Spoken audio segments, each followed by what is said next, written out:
The Senate Blue Ribbon Committee will resume its investigation into anomalous flood control projects next Thursday.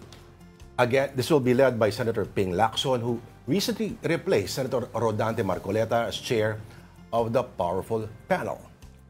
For details, we have mobile journalist Merymon Reyes. Merymon, okay, sa susunod ba ng napagdinig, na-identify na ba kung sino mga iimbitahan? Kasi sinabi ni Ping Lacson na streamline daw yung pag-invite para hindi raw nasasayang yung oras yung ibang mga magsasalita. Magandang hapon sa Merymon Reyes.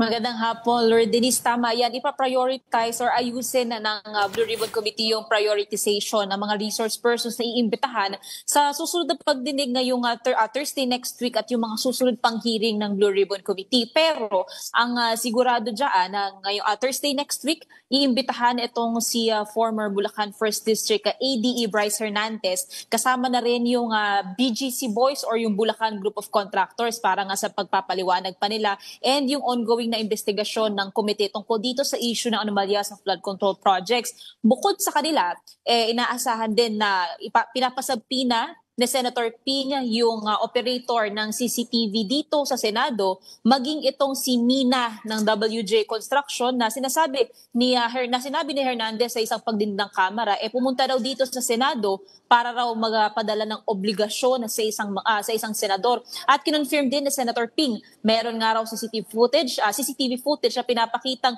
noong August 19 na pumunta nga itong si Mina dito sa Senado. And though may idea na raw sila kung sino ang pinuntahan, kaninong opisina o tanggapan ng pinuntahan nito, papatawag nila itong si Mina para raw sa kanya mismo manggaling yung pagpapaliwanag. And bukod dyan, tinitingnan din nila yung kung kailangan kailan iimbitahan na itong si former Senate Committee on Finance Chairperson Grace Poe dahil yung sinasabi naman ni Hernandez na merong 355 million pesos na budget insertion na nililink niya allegedly kay Senator Jinggoy Estrada para raw sa flood control project sa Bulacan. Though wala pang final na sagot talaga dun sa linking kay Senator Jinggoy, nakita ng opisina ni Senator Ping na totoo nga raw na merong 355 million pesos na budget insertion pero hindi raw ito lumabas sa House budget version sa House version ng budget. Maaari raw sa Senado or sa BICAM ito nanggaling. So ito yung ilan sa mga smaller details na layon nilang tignan, and kung itong 355 million daw ay para raw talaga sa Bulacan, tinitingnan nila ngayon yung iba pang flood control projects doon sa area na yon. At so far may nakita na rin daw silang 5 na supposedly kumpleto na raw o nalabasan na raw ng pera, pero ghost projects pa rin daw. Balik sa inyo. Pwede mo ba kaming bigyan ng clue, Merymon, kung kaninong opisina nakita daw na pumunta itong si alias Mina? Ito ba ay bahagi doon sa mga pangalan na identify, Merymon, in the interest of professionalism and objectivity?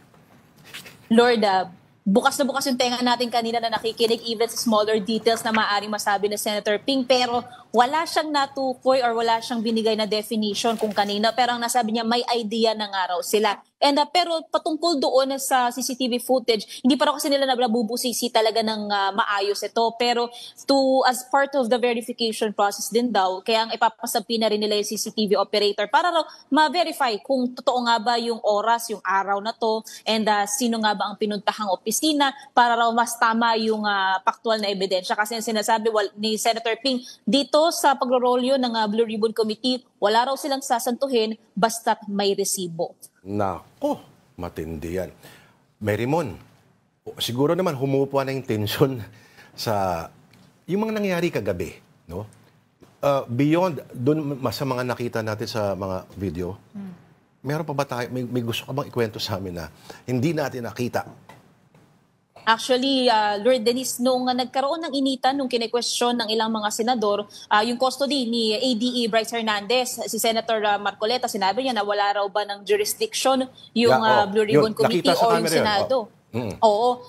Sinagot naman dyan ni Senate President Tito Soto na nanatili pa rin naman daw nasa Senado yung kustodiya, yung pagbabantay nito. Yung decision lang kasi na magkaroon ng paglilipat ng custody, yung interparliamentary courtesy nga with House Speaker Martin Romualdez. Pero doon nagkaroon ng motion na to suspend muna yung pagdinig kung saan around parang more or less 15 minutes yon na nagkaroon muna ng medyo parang heightened na conversation itong mga senador sa loob ng session hall na nagpapaliwanag both sides, Senator Marcoleta, Senator Tito Soto, and then after yan lumabas sila ng session hall and from what I know dito sa isang lounge room, doon sila nag-usap-usap and then pagbalik na nila sa session, doon nila napagdesisyonan na ilipat na from Camp Crame, Pasay City Jail dahil yun daw yung pinakamalapit dito sa Senado. Yun nga lang, ang hinahabol natin ngayon ay ang masasabi naman ng Senado kasi nag-file naman itong kampo ni Hernandez na nangihingi ng temporary protection order at sana raw mailipat muna raw siya hopefully by the ruling of the court na from Pasay City Jail, ibalik siya ulit sa Crame. So, yun yung hinihintay natin ngayon magiging sagot ng Blue Ribbon Committee o kaya naman ni SP Soto. Alright, maraming salamat sa oras mo. Reporting live from the Senate, si Merrimon Reyes.